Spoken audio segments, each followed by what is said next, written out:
But hey, here we go again. I normally ask this question every day. What country do you want to build? A country of waste or a country of integrity? No matter how much the government tries to defend this COP28 debacle, it's a scandal that stinks. If the government says not everybody in the 1,400 list that was taken there was paid for by the government, then the question we'd like to ask them is, why will people go there as confidant of the president? Who pays for that? Why will governors, why will ministries go there with their aides? Who pays for that? Is it not the government money? Yes, we understand that business people can pay for their companies, various groups and all of that. But the government officials that went there, there were a lot. Why will people that we know have no business with climate change go there and do pictures on Instagram and videos? And it's been so many jamborees, many things on the offer like item 7. I think one thing they forgot, let me tell you guys, is the fact that they forget a key part of this jamboree, which was Ashwebi. They forgot to pick and coal. That's the only thing I'll fault them for this morning. They forgot to pick and coal, but you know I'm being sarcastic. In a country that is bleeding as we speak, with the economic quagmire, with the fact that citizens can barely get by, most hospitals, wards are shutting down because doctors are now leaving Nigeria to places like Sierra Leone for better pay. When will this administration say enough to all of this waste? Last week, it was 15 billion to build a VP villa. This week is COP. What will happen next week? Let us introspect. Now, the explanation by the presidency is that this is not a jamboree, that, COP28 is a conference of parties that has attracted persons from the media, from civil society, businesses, state subnational, that's state governments, and also the federal government.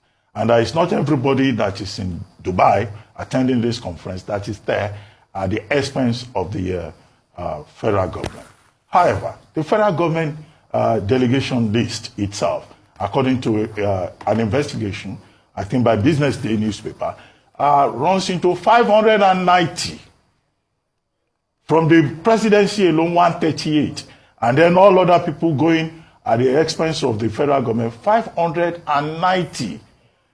Another report, I think in Punch, stated that 3 plane loads had to take people there. Now, the immediate indication is that more than half of the people that are in that Dubai are just there for a holiday at government expense.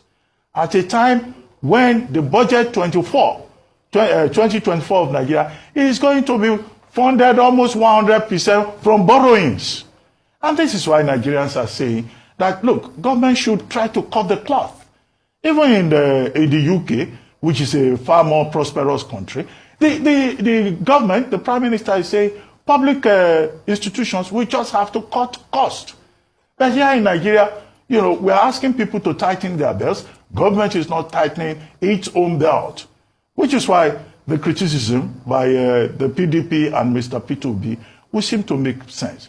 Mr. Obi is saying, is it not better for us to invest in production rather than sending people on holiday? It's a 13-day program.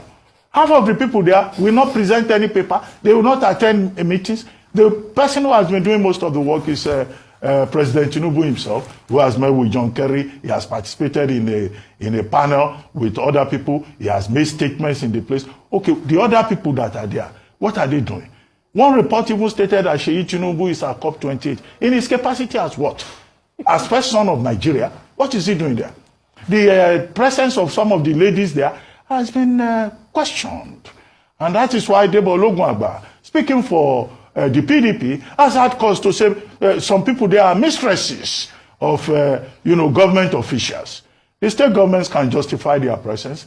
I assume that those state governors, they are paying their own way since they have their own subnational resources. And we've seen some of the governors, like the governor of Lagos State, the governor of Ogun State, participating in some of the forums and making a case for their states. But half of the people there, we don't know what they are doing. So this is it's about the optics. It's also about the point that Mr. Obi has made that, look, China has 822 people. Nigeria has 1,411. To prove what? And he did a comparison of the two countries and pointed out that, look, this 1,411 doesn't look good. Finally, I think it's good that Mr. Obi of the Labour Party is speaking up. The PDP is also speaking up through his spokesperson. We need quality opposition once this is based on facts. Abominable. You know, when Peter Obi was telling us about cutting costs in governance, we don't know what actually he was talking about. Now, they said our president, Bola Ahmed Tinubu, took over or close to 1,000 people to Dubai because of climate change seminar or discussion. Do you know, check the cost of boarding, plane ticket and hotel and food.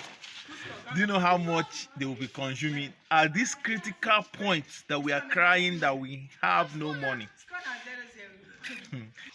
Show you the video. I'll play also the video of Peter Obi explaining how he cut down costs of traveling. The House or Governor can tell you the number of traveling budgets, logistics, the qualities of name is almost 500 to 600 million. I believe you can do with, if you times again 600 times 36, I believe you can do all your travels for a third of that. You save 115. So if you look at what I've showed you now, you're going to save over 1 trillion. And I can tell you it is practical. People who said to me, Peter, how is this possible? How is it not possible? My dear, I was the governor. When I came to office, my first 4 trips to Abuja, I traveled with over 30 people. Over 30. Everybody have a title to be in the plane. Everybody have a title to do this. So, wait a minute. I'm the only person invited to Abuja.